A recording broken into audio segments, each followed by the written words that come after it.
बच्चों, संघर्षी एजुकेशन में आपका स्वागत है। आज हम कक्षा 6 विषय गणित इकाई 5 बीजगणितीय अवधारणा को समझेंगे।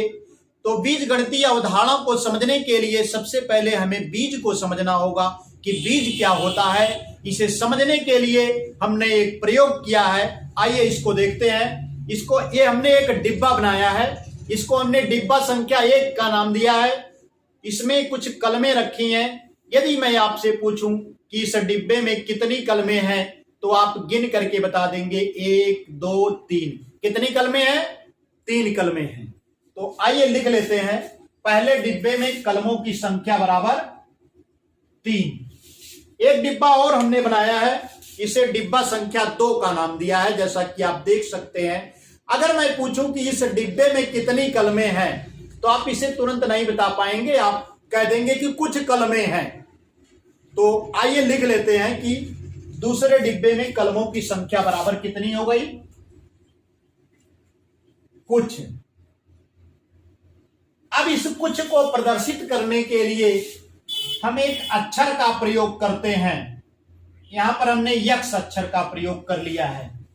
आप X Y Z A B C का ख ग य र ल व किसी भी अक्षर का प्रयोग कर सकते हैं। तो कुछ को दिखाने के लिए हमने क्या किया है, मान लिया कि यक्स कलमें हैं। इसी अक्षर को हम क्या कहते हैं? बीज गणित में अक्षर संख्या कहते हैं। क्या कहते हैं? अक्षर संख्या।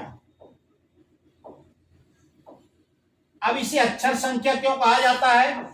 क्योंकि यह किसी न किसी संख्या को प्रदर्शित करती है। जब हमने कहा कि कुछ कलमें हैं तो कुछ कोई न कोई संख्या होगी, इसीलिए इसको अक्षर संख्या कहा जाता है। और बीज गणित में इसी को कहते हैं बीज।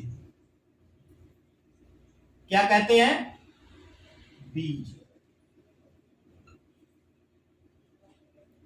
बिना बीज के बीज गणित की कल्पना ही नहीं की जा सकती है। तो आइए हम देखते हैं कि बीज या अक्षर संख्या क्या होता है।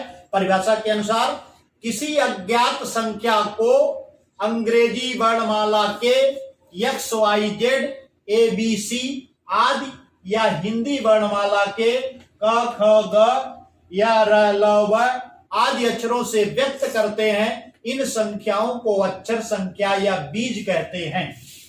आइए हम आगे बढ़ते हैं, देखते हैं कि बीज गणित क्या होता है। संख्याओं से संबंधित जटिल समस्याओं का हल कई बार हम अंकगणितीय विधियों से नहीं कर पाते हैं, उसे बीज गणित से हल किया जाता है। तो आइए हम देखते हैं कि बीज गणित क्या होता है। बीज गणित, जिसे इंग्लिश में अलजेब्रा कहा जाता है, गणित की वह शाखा जिसमें संख्याओं के स्थान पर बीजों, अक्षरों या चिन्हों का प्रयोग किया जाता है, बीज गणित कहलाती है। जैसा कि हमने आपको बताया, बीज क्या होते हैं। बीज कोई अक्षर होता है, X Y Z A B C क ख ग या र ल व आदि हो सकता है। बिना बीज के बीज गणित की संकल्पना नहीं की जा सकती है। पूरा बीज गणित इसी बीजों पर आधारित होता है। इसी की सहायता से बीज गणित के सवाल हल किए जाते हैं। एक बार पुनः परिभाषा देख लेते हैं। गणित की वह शाखा जिसमें संख्याओं के स्थान पर बीजों का प्रयोग किया जाता है, बीज गणित कहलाती है। आइए हम बढ़ते हैं अभ्यास 5A के प्रश्नों की तरफ। तो बच्चों, अभ्यास 5A का पहला प्रश्न है, शिक्षक प्रत्येक शिक्षार्थी को 3 पेंसिलें देते हैं। यदि कक्षा में कुल शिक्षार्थियों की संख्या x हो तो बताइए कि शिक्षक शिक्षार्थियों को कुल कितनी पेंसिलें देते हैं। प्रत्येक शिक्षार्थी को 3 पेंसिल देते हैं, इसका अर्थ यह हुआ कि एक शिक्षार्थी को कितनी पेंसिल दे रहे हैं? 3। तो एक शिक्षार्थी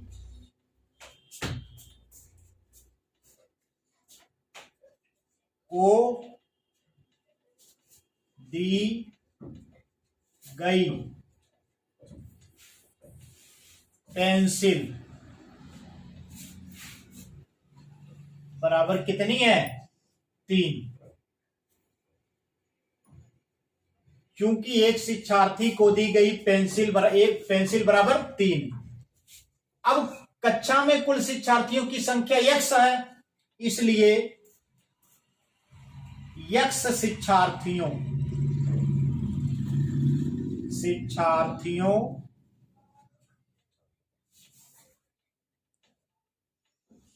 को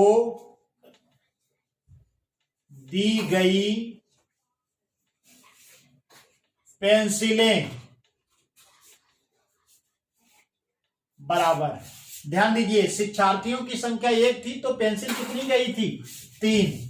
यहां पर शिक्षार्थियों की संख्या x हो गई है तो पेंसिलों की संख्या ज्ञात करने के लिए 3 हम x बार जोड़ेंगे, यानी ये हो जाएगी संख्या 3 धन 3 धन 3 धन 3 धन 3। कितनी बार? x बार। 3 हम x बार जोड़ेंगे तो x शिक्षार्थियों की दी गई पेंसिलें ज्ञात हो जाएंगी। क्योंकि 3 x बार जोड़ते हैं तो इसे हम क्या लिख सकते हैं? 3 गुणे x। 3 गुणे x। ये इसे आप ब्रैकेट में कर दीजिए। पेंसिलें,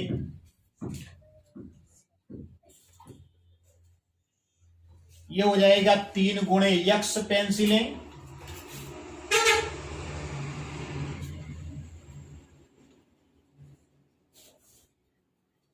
बराबर कितना हो जाएगा? 3x पेंसिलें।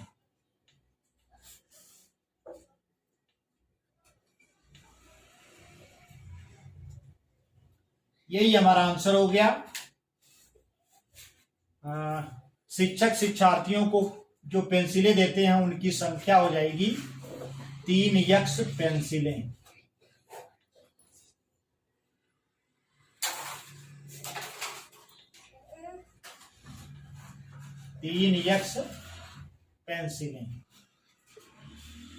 आइए हम बढ़ते हैं अगले प्रश्न की तरफ। तो बच्चों, दूसरा प्रश्न हमारा है, अपनी अभ्यास पुस्तिका पर रिक्त स्थानों में संख्याओं की जगह कोई बीज लिखिए और बताइए कि उसका प्रयोग किस संख्या के लिए किया गया है।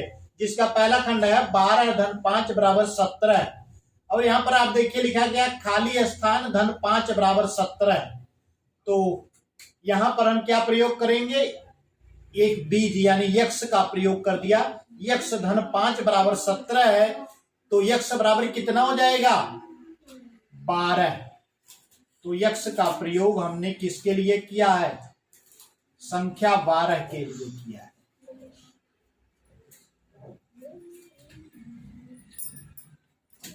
आइए हम बढ़ते हैं दूसरे खंड की तरफ। 40 माइनस 10 बराबर 30 और नीचे लिखा गया 40 माइनस खाली स्थान बराबर 30।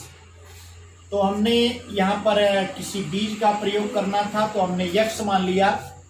तो 40 में से x घटाने पर 30 प्राप्त हो रहा है तो x का मान कितना हो जाएगा?